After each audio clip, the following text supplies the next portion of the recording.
I don't remember the full content of it, but all I know is that I bawled and I eventually went back home. It was like, God, what was that about? And what I felt like saying, what I felt like God was saying was, girl, you keep praying and asking, like, what should I do? What do you want me to do? Lord, I'll do anything you want me to do. What do you want me to do? Girl, what do you want? What do you want?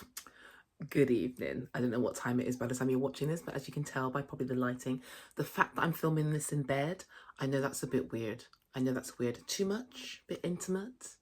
Perhaps, but let me continue because this is probably not the final cut. If it makes the final cut, well, it's meant to be. Hey, so hello, I'm Grace, and I wanted to give you a little story time about how I got into broadcasting because I've shared quite a few videos of me at the BBC. So boom. This story starts with me and my best friend Shell from university. Love you, Shell. She's awesome. This could be a long story, but I'm trying to give you the shortened story, okay? So that you can stay with me. But cast your mind back almost 10 years. My God. I went down to London to stay with Shell because she lived in London at the time. She had a very, very central flat. Very cool. I didn't actually go down to see her.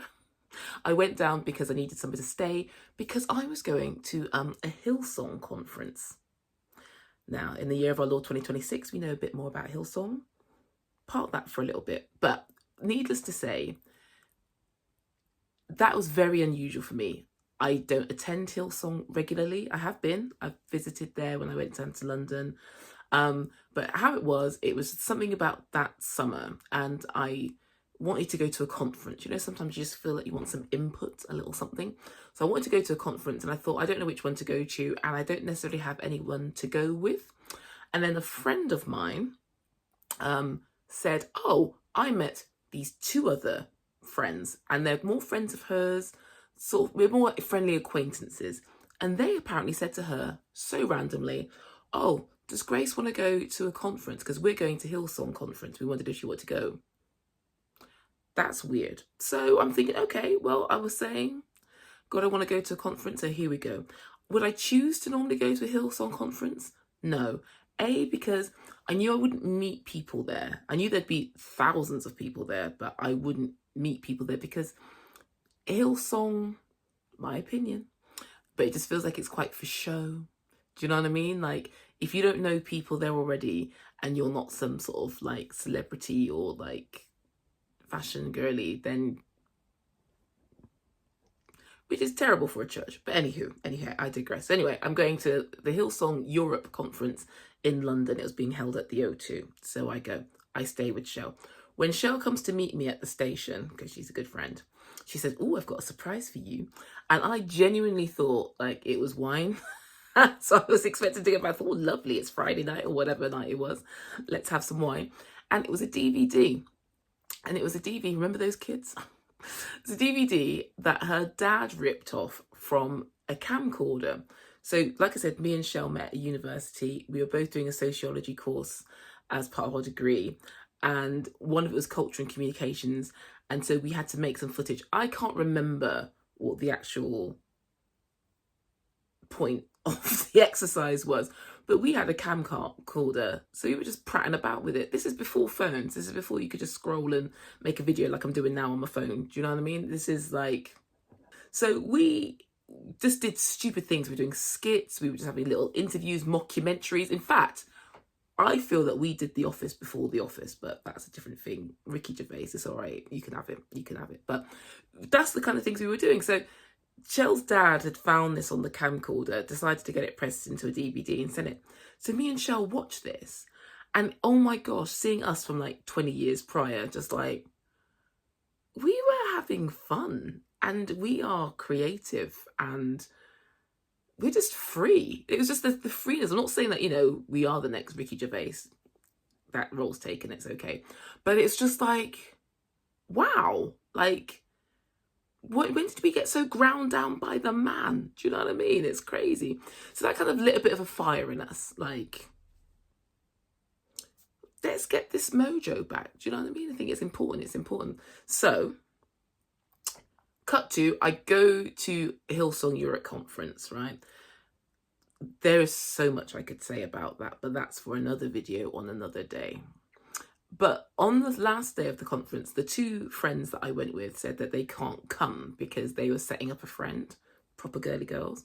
And that school said, oh, is that okay? And I said, absolutely fine. So I went by myself.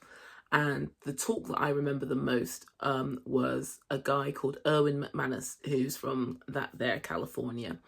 And the name of the talk he gave was, What Do You Want? Now, I don't remember the full content of it, but all I know is that I bawled, like, on my own. I'm glad I was on my own. See, God was protecting me.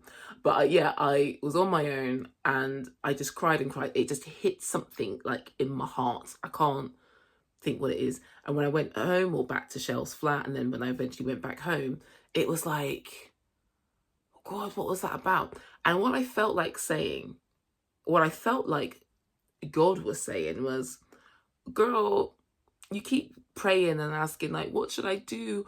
What do you want me to do? Lord, I'll do anything you want me to do. What do you want me to do? Girl, what do you want? What do you want? That's what I felt was the thing. So that was the start of me actually really discovering what I want to do. Long journey, but yeah. Right, this is already taking far too long, so let me cut along. A couple of years later, yeah, because that was 2016, I believe. 2018, summer of 2018, spent some time with Shell in London, really great. And we came up with the idea of doing a podcast. Don't know the machinations of that. Neither of us have had any experience in making a podcast. We don't know about filming it. We don't know about recording audio for it. We don't know about publishing it. We don't know anything about promoting it. But we came up with a concept. It's called Life Begins Podcast. It is still available. We had 3 seasons of it. It started in 2019 to the very end of 2020. So it's there. And it's still one of the proudest things. One of the things I'm the most proud about, because we literally did it from ground zero, and we literally were learning courses through LinkedIn Learning to how do you make a podcast? Do you know what I mean? So we did that. And we produced Life Begins. So the point, so that was like August 2018 that we had the concept and we're doing the learning and how to edit and blah, blah, blah.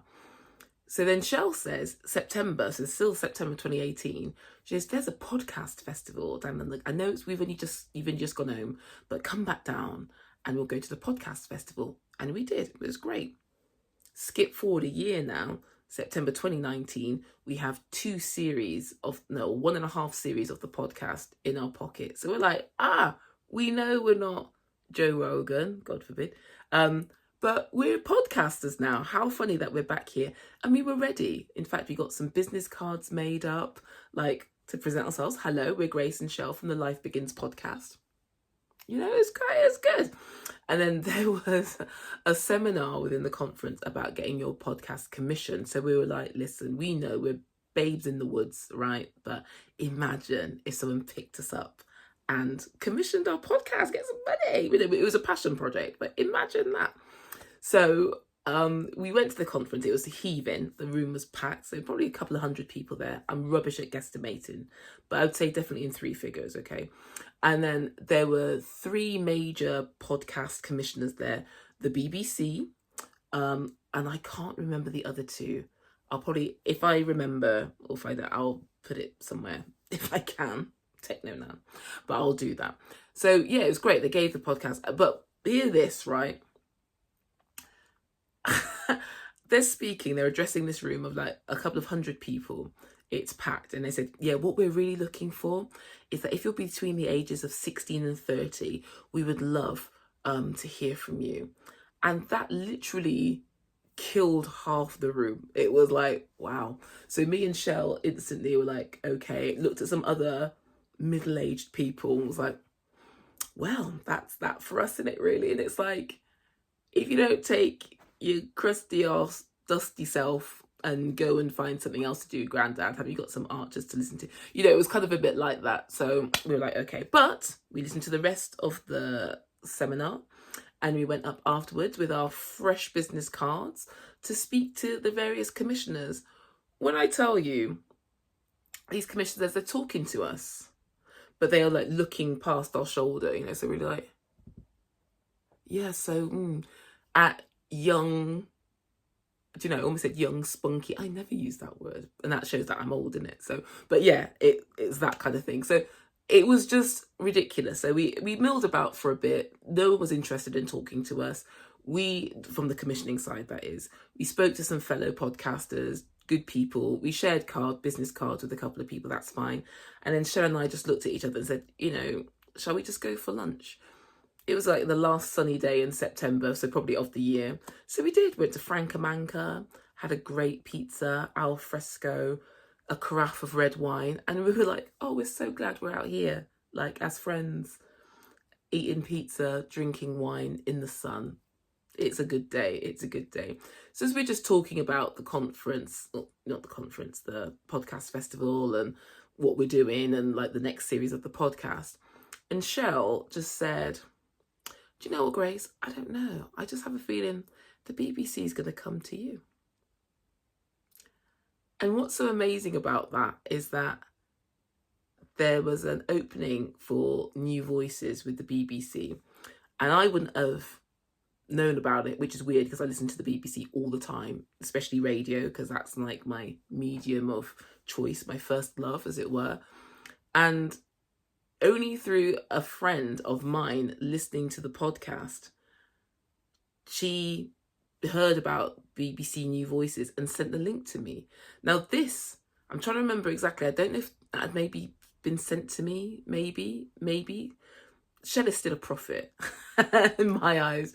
She's a prophet. I'm not taking anything away from her, but I've not gone to the audition or anything like that. But Shell just said it, just real quiet. I think the BBC is going to come to you. And in a roundabout way, not even that roundabout, they kind of did. But if I hadn't done the podcast with Shell, if we hadn't been inspired to just go for it, if we hadn't answered the call, even though these things took time, like there was kind of a year or two between these different events, I wouldn't have got there. But this video is already too long, and I will talk about actually the audition process and what actually resulted in me getting a job at the BBC a bit later.